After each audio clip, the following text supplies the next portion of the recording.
Some fights aren't planned. Some battles begin not with grand speeches or dramatic declarations, but with something small, something subtle, something unjust. For Marcus Bell, it was a fine, $1,000 for tardiness, a routine courtroom ruling, except for one glaring truth. He wasn't the only one late, but he was the only one punished.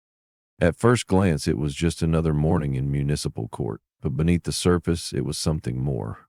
A pattern that had gone unnoticed for too long, a quiet injustice woven into the very fabric of the system.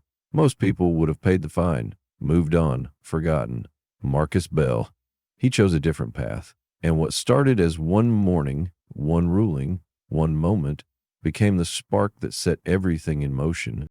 The city of Atlanta was already humming by the time Marcus Bell pulled into the courthouse parking lot.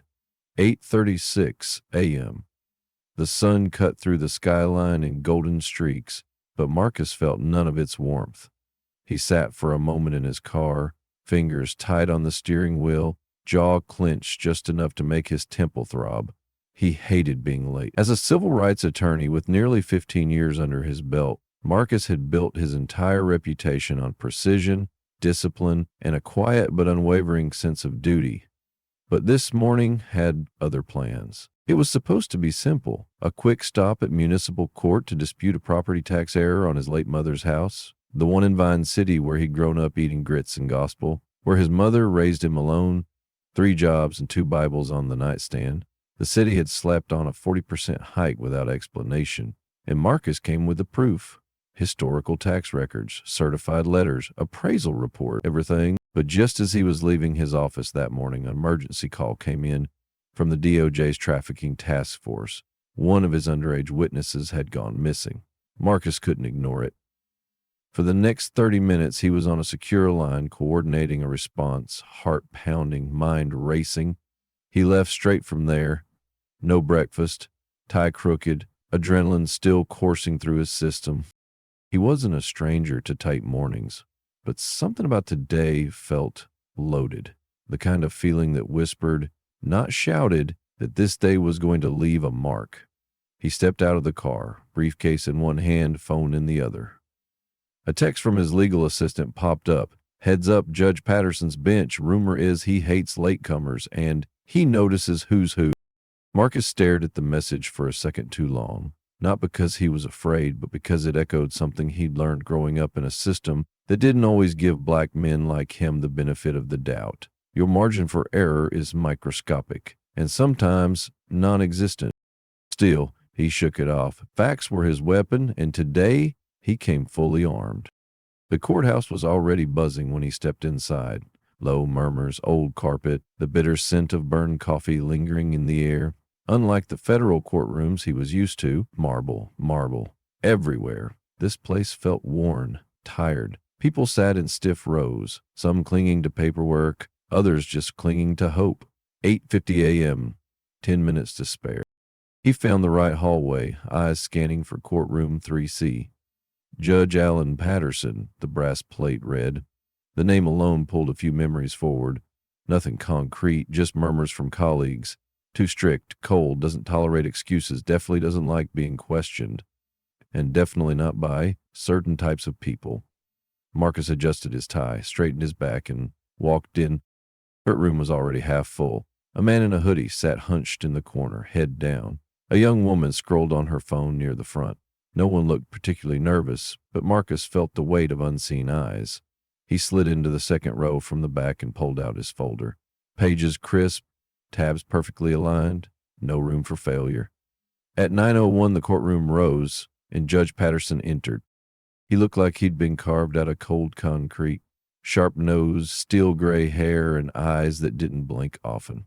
He didn't speak right away, just surveyed the room like a man counting flaws in a lineup. Then his voice broke the silence. Crisp, clinical, no room for warmth. Cases began moving fast. Too fast, one after another, fines, judgments, warnings. A man in a rumpled suit walked in late. No reaction. A woman slipped in after him, coffee in hand, no comment. Marcus noticed. He always noticed. 9:15, Marcus Bell. His name cut through the courtroom like a fire alarm. He stood, folder in hand, and walked to the podium, calm, collected, until he saw the judge's face change. The cold stare sharpened. "You're late," Judge Patterson snapped before Marcus could even speak. "Your Honor, I apologize. I was on a federal call regarding a trafficking case that—" "I don't care what your job is. This courtroom operates on respect, and you don't set the schedule." The silence was thick. People turned, eyes bouncing between Marcus and the judge like a tennis match. Marcus kept his tone even. "With respect, sir, I'm here regarding a property tax discrepancy. I have the full documentation ready to present." "Oh, we'll get to that," Patterson said, waving a dismissive hand. "But first, contempt. You're fined $1,000, 0 cents, for tardiness. Let this be a lesson in humility." Marcus didn't flinch, but inside something cracked, because he'd just watched two people walk in later than him without so much as a word from the bench. This wasn't about being late. This was about being seen differently, and Marcus knew it. As he walked back to his seat, he wasn't thinking about property taxes anymore. He was already drafting a mental brief, because this morning wasn't about one fine. It was about something bigger, and it had just begun. He sat back on the worn wooden bench, flipping open his notebook, but not to review the tax documents. No, this time his pen moved with precision, capturing the names, the timestamps, the order in which people entered. What he was documenting wasn't just evidence. It was the opening chapter of a much bigger case, one that would shake the foundation of the courtroom itself. The sound of the judge's gavel still echoed in Marcus Bell's head as he sat back down, every muscle in his body tensed like a coiled spring. $1,000, 0 cents, for being late, and not a word when two white defendants had strolled in even later than he had. One had been sipping a caramel latte, the other hadn't even bothered to tuck in his shirt. But only Marcus got fined. Only Marcus got called out in front of the entire courtroom like a schoolboy being disciplined for bad manners. He didn't react, not visibly. That's the rule. You don't give them your anger. You write it down, you build a case. His pen started moving. Names, entry times. The way Judge Patterson's tone changed depending on who was standing at the podium. The man in a business casual blazer who interrupted the judge twice got a nod and a small fine. The Latina single mother who stammered nervously through her case, cut off mid-sentence, fined the full amount. Marcus documented every discrepancy with surgical focus. The courtroom smelled of sweat, dust, and resignation. People weren't just nervous. They were quiet in the wrong way. The way you go silent, not out of respect, but out of survival. Marcus had seen this before. Courtrooms where black and brown faces meant shorter fuses and steeper penalties, where the idea of equal justice looked more like a slogan than a standard. But it hit different now. He wasn't watching from afar. He was in the line of fire, and something else began to take shape in his mind.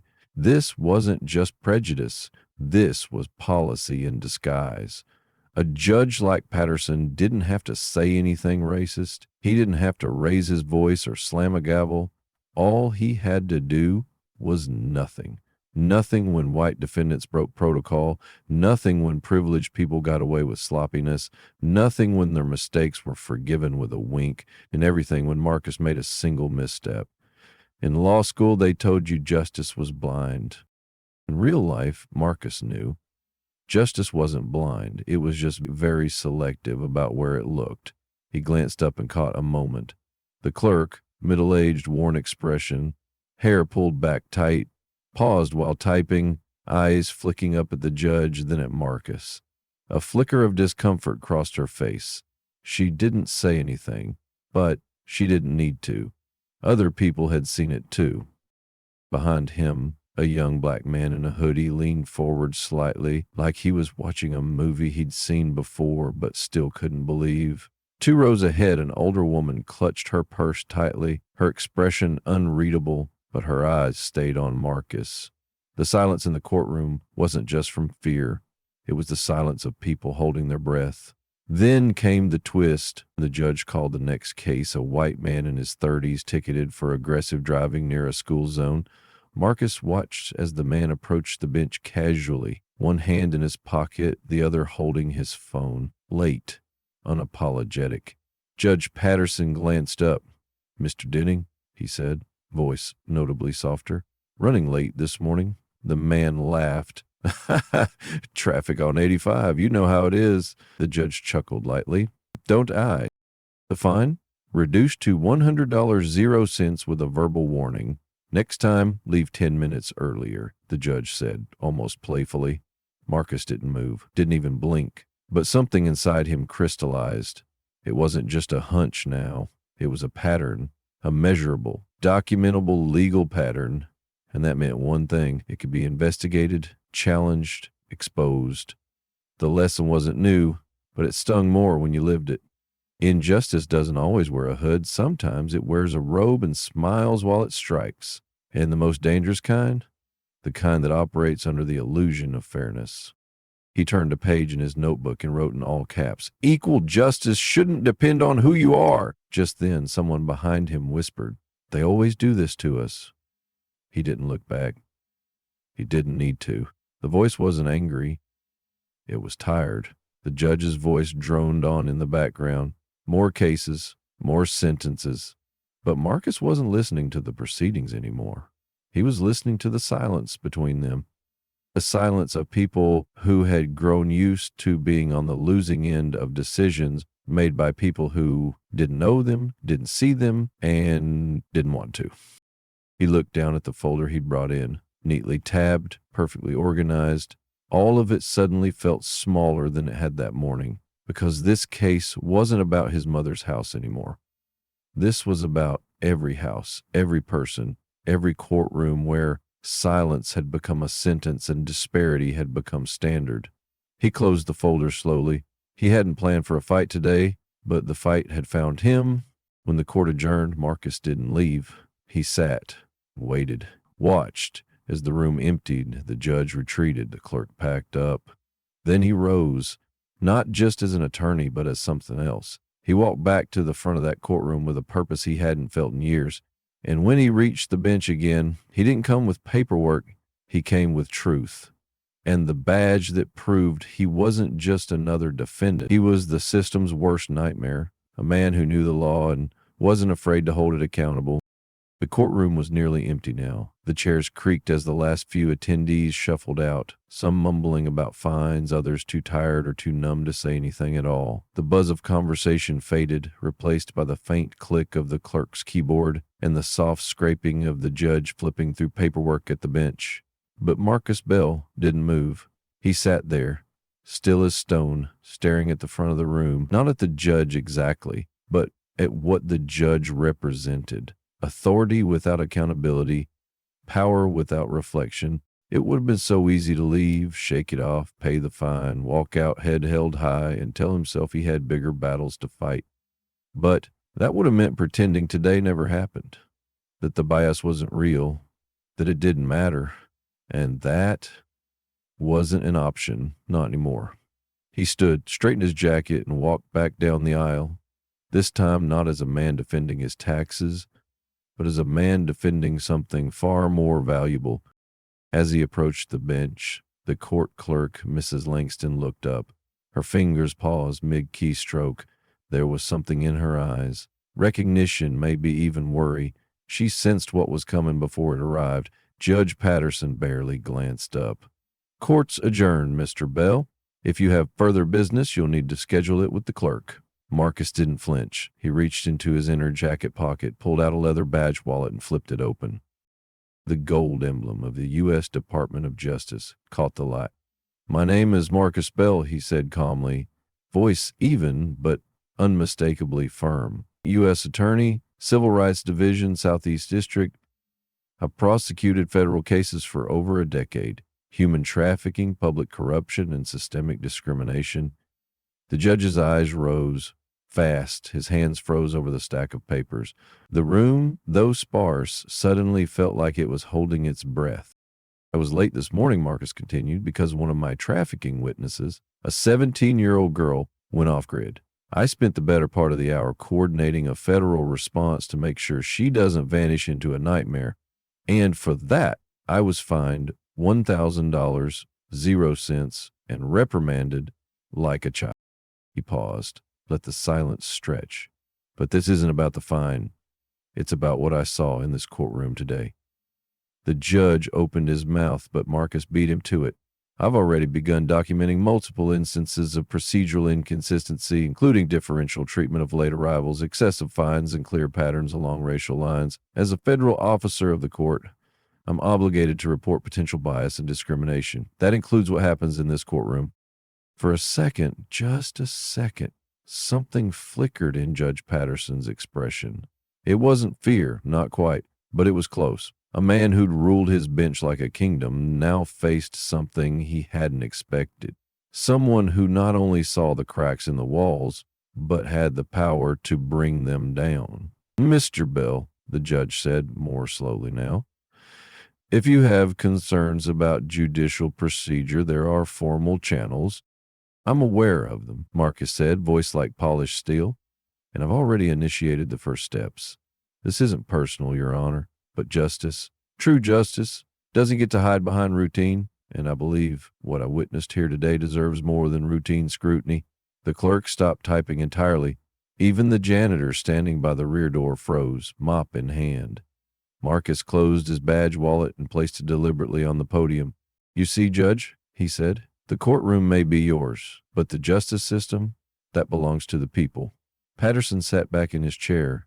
His face had gone pale, and for the first time all morning, he didn't look like the man in control. He looked like the man being watched. You may go, Mr. Bell, the judge said finally, voice lower now. This matter will be reviewed.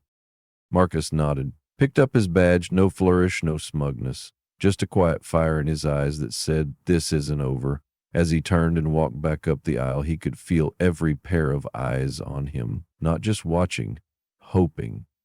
The law student in the corner had stopped pretending to write and was now just staring, wide-eyed.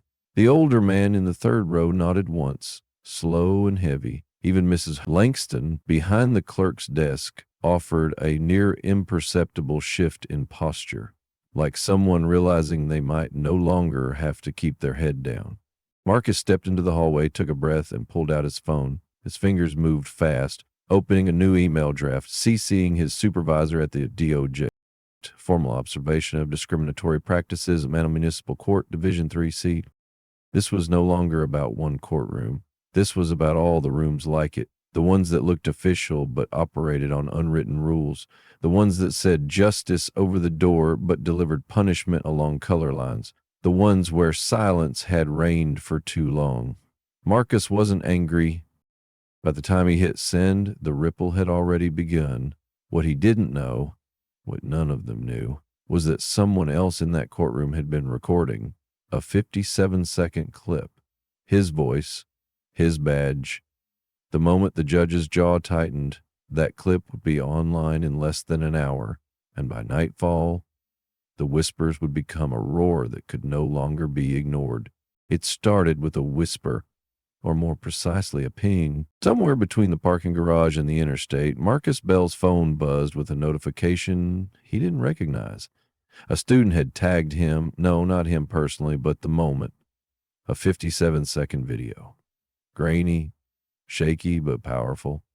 It showed Marcus at the podium, his badge glinting beneath the courtroom lights, his voice calm but commanding, and the judge, stone-faced, shaken.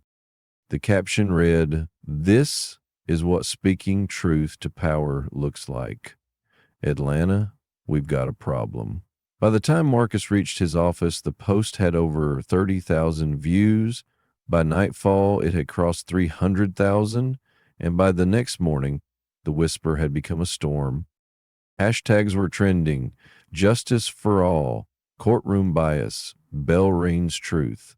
But this wasn't just social media noise. This was a signal, a coded flare to people who had seen, felt, and lived similar injustice, but never had the platform or the protection to name it out loud. Emails started rolling in. Anonymous messages, personal accounts, attorneys, defendants, clerks, people who had stood in that same courtroom and felt the steam of Judge Patterson's double standard. A single mother who'd been fined $600.00 for contesting a parking ticket, despite proof she hadn't even been in the state that week. A teenage boy accused of loitering outside a grocery store. Public defender never called, fine issued anyway. A veteran who was told to stop making excuses when he tried to explain a court date mix-up caused by his PTSD meds. They came not with rage, but with relief. Someone had finally cracked the door open. The next twist came from an unexpected source. Mrs. Langston, the clerk who'd been typing silently behind the judge for years, reached out through a mutual contact. She didn't speak much. She didn't need to. What she handed over said everything. A worn black notebook, dog-eared, stashed in her desk drawer for nearly a decade. Inside, meticulous notes, dates, case numbers, names, patterns. "I never thought anyone would care," she whispered, eyes glassy. "But I couldn't keep pretending I didn't see it." It wasn't just one or two examples, it was dozens, hundreds. Proof that the fine Marcus had received wasn't an anomaly. It was the system working exactly as it was designed, for some to suffer quietly while others walked free. And just when Marcus thought the momentum might slow, another voice joined in, James Powell, the courthouse bailiff, a man built like a brick wall who had spent 15 years watching that courtroom like a soldier. He showed up at Marcus's office without an appointment. No lawyer, no agenda, just truth. "I've seen this go on too long," James said, voice low. "Same people, getting hit harder, cut off quicker, disrespected daily. We were told to stay out of it, that judges were untouchable. But you didn't look away. I won't either." With James's statement and Langston's notebook, Marcus had something no federal office could ignore: a paper trail and a witness willing to speak on record. That afternoon, the Judicial Review Commission launched an inquiry. Quietly at first, requests for old court logs, interviews scheduled with staff. But within 48 hours, the media caught on. The headlines changed overnight. Biased behind the bench. Federal attorney shines light on courtroom inequality. Atlanta judge under investigation after viral confrontation. Local networks lined the courthouse steps. Community groups called for public hearings. A protest was scheduled for the weekend. But Marcus didn't speak to the cameras. He stayed focused. Because this wasn't a media moment. This was a reckoning. And then, just as the city began to stir, the phone call came. A blocked number, a voice Marcus hadn't heard in years. Julia Reeves, his former supervisor at the DOJ, now a senior advisor on federal civil rights policy.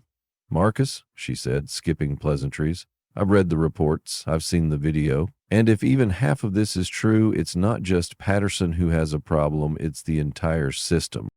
He stayed silent for a beat. "You want to go public?" she asked. "No," he replied. "I want to go deeper." She exhaled. "Then get ready, because this next part, it won't be quiet." That night, Marcus didn't sleep. He sat in his kitchen, Langston's notebook spread before him, highlighted printouts beside it, and a spreadsheet open on his laptop. As the city outside blinked and breathed, he began mapping what no one else had dared to: the structure of bias, the framework of inequality hiding in plain sight. And soon, he'd see what this house of injustice was really built on, and just how far its foundation cracked. By sunrise, Marcus Bell's kitchen looked like a war room. Sticky notes blanketed the wall like mosaic tiles. Dates, fines, race, outcomes. A secondhand cork board leaned against the fridge, covered in red string and paper clips like something out of a conspiracy thriller. But this wasn't fiction. This wasn't theory. This was data. Cold, undeniable, and damning. Mrs. Langston's notebook hadn't just cracked open a case. It had exposed a blueprint. Judge Patterson hadn't simply ruled unfairly. He had done so consistently, systematically, and for years. The numbers were staggering. Over a 5-year span, black defendants in Patterson's courtroom were fined an average of 280% more than white defendants for the same minor infractions. Parking violations, late appearances, zoning disputes. Requests for leniency, like payment plans or community service, were granted to white defendants 72% of the time. For black defendants, less than 19%. But it wasn't just numbers, it was names, faces, people. There was Denise Carter, a mother of three, fined $500, 0 cents for contesting a misaddressed trash collection fee. She had brought photos, dates, witnesses, still fined without explanation. There was Elijah Thomas, a 19-year-old student accused of failure to comply after he nervously asked the judge to repeat a question. His record had been spotless until that day. And then there was Joseph Martinez, a veteran, Purple Heart, fined $750, 0 cents for a zoning infraction he didn't even cause. When he tried to explain it was his landlord's paperwork error, the judge interrupted him. "Don't waste the court's time with excuses." Marcus read the transcripts and watched the old security footage provided by the review commission. What he saw made his stomach tighten. Patterson never shouted. He rarely raised his voice. That's what made it so dangerous. It wasn't loud hatred. It was quiet prejudice, disguised as protocol, masked as discipline, and it lived inside the walls of a courtroom built to look fair. Marcus leaned back in his chair, running a hand over his face. This wasn't just about Patterson anymore. This was about the structure that enabled him. The city's appeals board had rubber-stamped nearly all his rulings. No oversight had flagged the disparities, and when defendants did complain, the process led nowhere. Formal grievances were routed to the same administrative office, which reported back to the judge's own clerk. It was a closed loop, a house of cards with marble floors. The plot twist came midweek, buried in the last box of records handed over by a nervous City Hall employee. An internal memo dated 3 years earlier from a senior court administrator to the city's legal department. Subject line: disproportionate fine patterns. Judge Patterson bench review. It was short, blunt, and signed. They had known. Someone inside the system had already raised the red flag. But the memo had been reviewed, stamped with "no further action required," and quietly filed away. That changed everything. Now, Marcus wasn't just dealing with bias. He was dealing with cover-up. He sat frozen, staring at the document, the enormity settling over him like a lead blanket. This wasn't a broken judge. This was a protected imbalance. And if that was true here, how many other judges in how many other courtrooms were operating under the same shadow? He glanced over at the photo still taped above his desk. His mother, in front of the house he'd fought for, the one they nearly lost because of an unjust tax hike. Her smile was proud, steady, the kind of woman who had raised him to speak up, even when his voice shook. That house wasn't just bricks and wood. It was proof that injustice starts small, a fine, a late fee, a raised eyebrow, but over time it builds, becomes law, becomes normal, becomes invisible, until someone sees it, names it, tears the foundation apart. By the time Marcus walked into the review board's emergency session later that week, he wasn't just carrying boxes of evidence. He was carrying the weight of a city's silence and the voices of those it had failed. What he didn't know yet was that the house Judge Patterson had built was already starting to crumble, and the ones who had once stayed silent, they were about to speak so loudly the system would never sound the same again. When Marcus Bell walked into the emergency session at the State Judicial Review Board, he wasn't alone, not really. Behind him weren't just boxes of evidence and binders filled with redacted names. He carried the quiet fury of a mother who'd been fined for telling the truth, the weary eyes of a teenager whose voice had been cut off before he'd finished his sentence, the clenched fists of a clerk who had kept a notebook in the dark for 10 years, waiting for someone to finally believe her. The conference room wasn't grand, just beige walls, dim lights, and officials who hadn't yet decided if they were here to listen or contain. But Marcus didn't flinch. He laid out the case with surgical precision. The disparity in fines, the racially skewed rulings, the ignored complaints, the internal memo that had warned the city years earlier and been quietly buried. And then he gave them something they didn't expect. He stepped back and let others speak. James Powell, the bailiff, walked to the front with shoulders squared and voice low. I followed orders for years, thought staying quiet kept me safe, but it didn't. It kept others unsafe, Mrs. Langston, her voice shaking but clear. I typed those fines. I saw the way he talked to some and coddled others. I didn't know what to do until someone finally did something, and then came the final blow. A surprise witness no one had expected, the judge's former intern, now a young public defender, stepped forward visibly nervous, clutching a file folder. He told me once not to waste empathy on people who were just going to end up back here anyway. I wrote it down. I wish I hadn't waited this long to say something. The room fell silent, and for the first time, the review board stopped looking at the papers in front of them and started looking at each other. That night, the public found out. The board didn't release a statement. They didn't need to, because someone leaked the memo. Within hours, it was everywhere. Local news, national news, podcasts, blogs, social media exploded. The clip of Marcus confronting Judge Patterson resurfaced, this time with overlays, commentary, music, and millions of new views. And then the protests began. Not the angry kind, the clarity kind. Peaceful crowds outside the courthouse, holding signs that read, "Justice, just us. Respect is not optional. We remember every fine." Retired judges were interviewed, lawyers wrote open letters, law schools hosted panels. The city could no longer pretend it didn't see what had always been in front of it. The pressure built fast. 3 days later, Judge Patterson submitted his resignation. No press conference, no apology, just a 4-line typed letter. He blamed public pressure, called the situation unfortunate, and wished the court continued success. No one clapped, but no one needed to, because the robe had fallen, and in its place something new was rising. The courtroom reopened under an interim judge known for fairness and community service. The city launched an audit of every municipal judge over the last 10 years. A hotline was created for court discrimination claims, and the Judicial Review Board announced mandatory racial bias training for all staff starting immediately. But the most important change? People stopped whispering. The clerk who used to keep her head down now trained new hires on ethics. The bailiff who once stayed silent now taught community workshops on courtroom rights. And Marcus? He declined the interview requests. He didn't care about being the headline. What he did do was accept an invitation to speak to a room full of first-year law students at Emory University. He stood at the front, no badge, no podium, just a man who had chosen not to look away. "You're not here to memorize case law," he told them. "You're here to decide what kind of law you'll help create.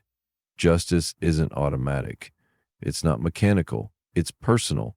And if you don't make it personal, someone else will." The students stood in quiet applause, not the clapping for a guest speaker kind, the clapping for a future they could believe in kind. Later that evening, Marcus sat alone in his car outside the old courthouse, the one where everything began. The protest signs had been taken down, the crowd was gone, but something still echoed in the stone. Not the judge's voice, but the voices of those who had finally been heard. And Marcus knew this wasn't the end of the story. It was the beginning of a new kind of justice, one that could be taught, lived, and carried forward. One classroom at a time. 3 months after the gavel fell for the last time under Judge Patterson, Marcus Bell found himself standing not before a bench, but before a chalkboard. Room 207, Emory Law School. Late afternoon sunlight filtered through the tall windows, landing in golden streaks across desks occupied by students who hadn't taken their eyes off him since he began. He wasn't there to lecture. He was there to tell the truth. "Justice doesn't live in textbooks," Marcus said, pacing slowly. "It lives in decisions, and sometimes it dies in silence." The class was called Ethics and Civil Accountability in the Judiciary, but everyone just called it Bell's Room. Word had spread fast after the investigation, not just about the courtroom scandal, but about the why behind it, the layers Marcus had peeled back, the silence he'd shattered. The people who had followed his lead, law students from across the state, applied for his class, not for credit, for purpose. At first, Marcus had hesitated.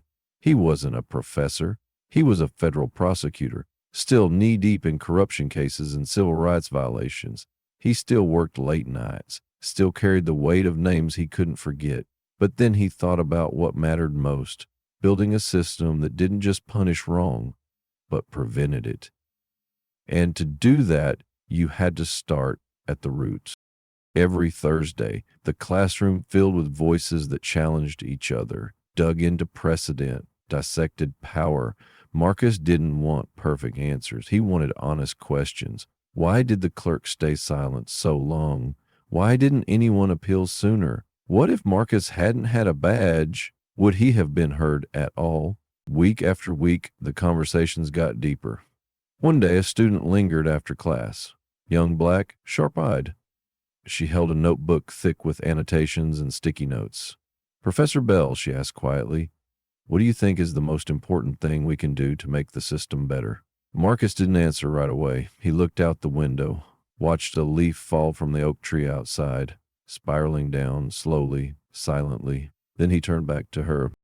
"Listen," he said, "to each other, to the people who don't look like you, who don't talk like you, especially the ones the system has already failed. Because law without listening is just power pretending to be justice." She nodded, closed her notebook, and walked out, but the weight of that moment stayed.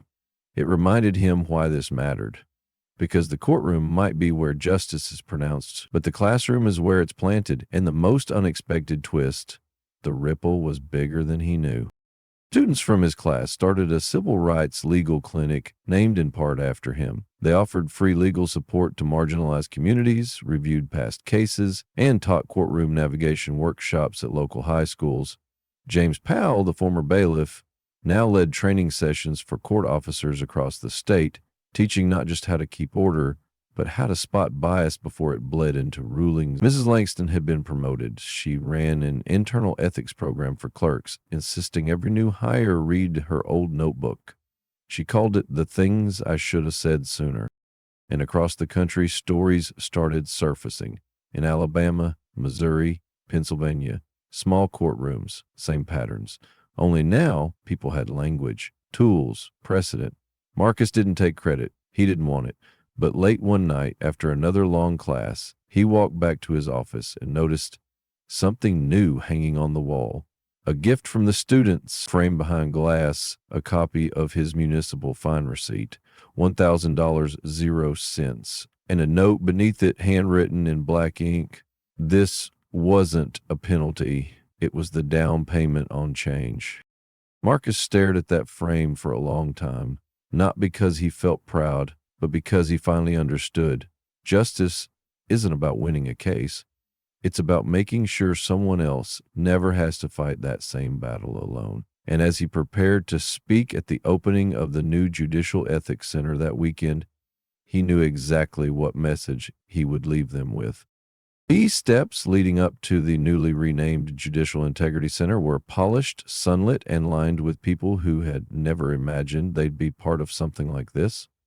Retired judges, law students, community organizers, a few familiar faces. Mrs. Langston, James Powell, stood near the front, holding back tears they weren't ashamed of anymore.